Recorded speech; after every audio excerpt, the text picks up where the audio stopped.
All right, joining me now here on the Matthew Filipowicz Show is comedian and writer Frank Conniff. Frank was, of course, a writer and performer for Mystery Science Theater 3000, where he played TV's Frank. He was also a member of cinematic Titanic, also a writer for the great show Invader Zim and Totally Biased with W. Kamau Bell, all of which and more you can find at frankconniff.com and on Twitter at Frank Conniff. Frank, thank you so much for being on the show. Hey, thanks for having me. All right, so Frank, for starters, as I was saying before we went on the air here, I'm a gigantic MST3K fan, and cinematic Titanic, for that matter. Now, you and I actually met a couple of weeks ago when we were both performing stand-up at Laughing Liberally in New York. Now, neither MST3K nor cinematic Titanic were particularly political, though there were definitely moments that were. How did you actually kind of make a transition into doing more political comedy with something like, Totally Biased, and then later with your stand-up? Oh, well, I think it just kind of naturally evolved into my act.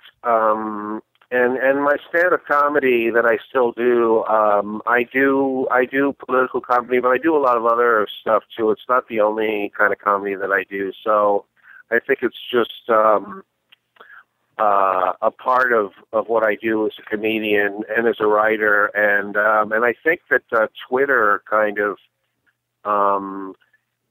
emphasized that part of me, because when I got on Twitter, I decided to just try to write jokes every day. So I usually do topical jokes. So every day I'm always, reading all of my favorite political websites and stuff. So that's kind of what's on my mind. And so that just kind of flows naturally out of me. Also, I grew up kind of, my father was a journalist, and he ran for Congress in 1964, so I kind of grew up in kind of a political environment, and so it's kind of always been a big part of me.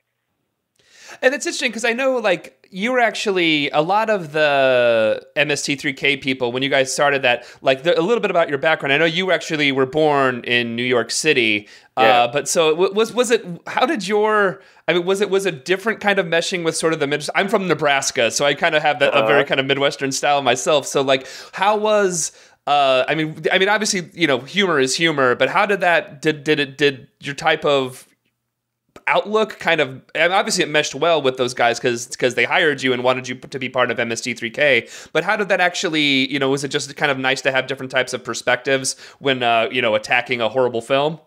Yeah, well, I think that, they were all from the Midwest, a lot of them from Wisconsin and some from Minnesota, and I was from New York. But I think in terms of our comedic sensibilities, we were always, like, really on the same page, and I think that's why I was hired, because they knew that I had a very similar sense of humor to everybody, and I kind of, we all kind of were into the same kind of music and same kind of movies and same kind of popular culture. So the fact that I was from New York wasn't, it didn't really make me stick out that much, really. I think just in terms of the end result of the show, I think the Midwestern sensibility very much comes through, and there's a lot more references to Wisconsin than there are in New York, but that's fine. And but those, all of those, I didn't even know what the Wisconsin Dells were, when I started there. So they kind of taught me about all that stuff. Did you ever actually make it to the Wisconsin Dells? No, I'd love to go, but I never did. No, I didn't go when I was a kid, but I lived in Chicago for quite some time too.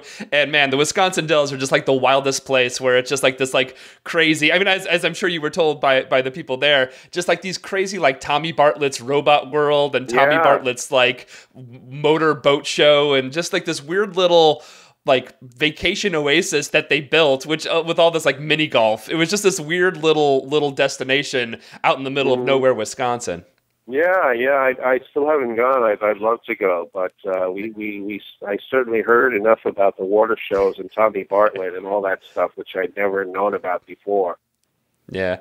Well, so actually, let me ask you, as someone, what was kind of the, because after MST3K, Mike, Kevin, and Bill end up doing riff tracks. Eventually, Joel, Trace, you, Mary Jo, and the original Servo, Josh Weinstein, end up doing cinematic Titanic. Was there a major difference kind of after being away from MST3K? Was there a major difference in kind of the writing process for cinematic Titanic? Because I know like MST3K, you guys essentially did it in a room, and it was all of you guys together stopping and going.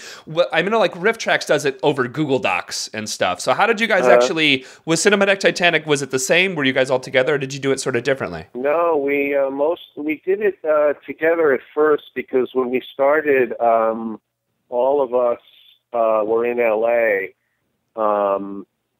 So we did it at my house, actually, my apartment, because I had a big screen TV. But then, Joel moved away from LA, and Trace did too, and Mary Jo as well. Mary Jo didn't live in LA, but she was there at first when we were writing.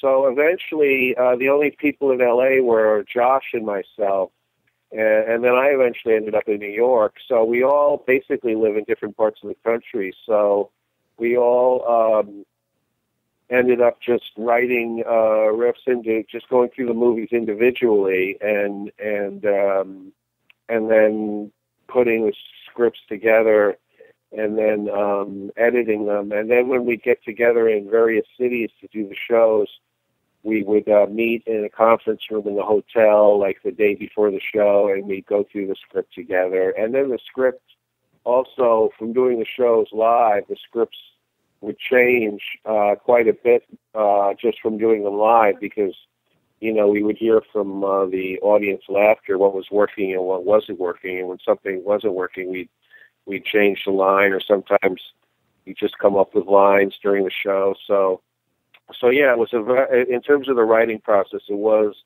different from Mystery Science Theater. So you guys actually, before you actually did the live shows, like literally it would be like the day before, like did you guys have access to everyone else's jokes when you're writing it, or was it pretty much everyone had their own individual No, we would have script access to because we'd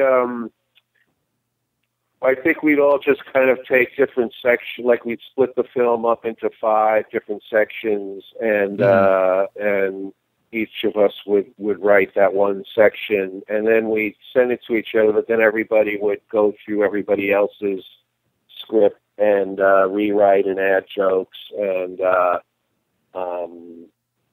and then when we got together, we would finally kind of agree on a final version of the script before we did the live show. But like I said, there was never really a final version, because the script would continue to change as we did the show live.